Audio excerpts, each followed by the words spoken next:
Yes, 35 years in the markets does deliver some lessons, and some of them quite humbling. I think the biggest lesson is to stay the course and be focused on the long term. And when you might have an economic downturn or a downturn in markets, to think far enough ahead to see that as an opportunity and stay invested. Often the times when you feel most like getting out of the markets is the time when you shouldn't. And if we think about 2008, 2009, people who actually not only stayed invested, but invested more in the bottom of those markets have seen fabulous returns if they put them into the right areas.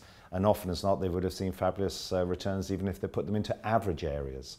So staying the course for the long term is probably the biggest lesson that I've derived from 35 years in the market.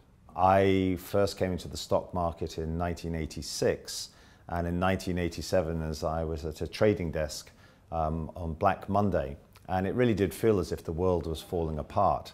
I was very privileged to be in a high-paying job in the City of London at the time, and on that particular Monday I thought that my time was up. I hadn't been there for very long, and I think I felt that I'd been found out. I had imposter syndrome. I thought it was all over.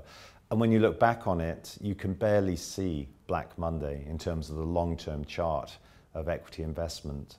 There will have been many people on that day who decided that investing in equities wasn't for them, and they will have lost out on a great deal. They would have lost out maybe on a more dignified retirement. They maybe would have sent kids to school that otherwise they could have done. So the biggest lesson I've learned is not to panic in the short term, which is really easy to say on video, very hard to do. But try to stay focused and invested. And at the moments when you feel really, really sick to your stomach, that is almost always the right time to be buying more and getting more exposure to equities in the long term.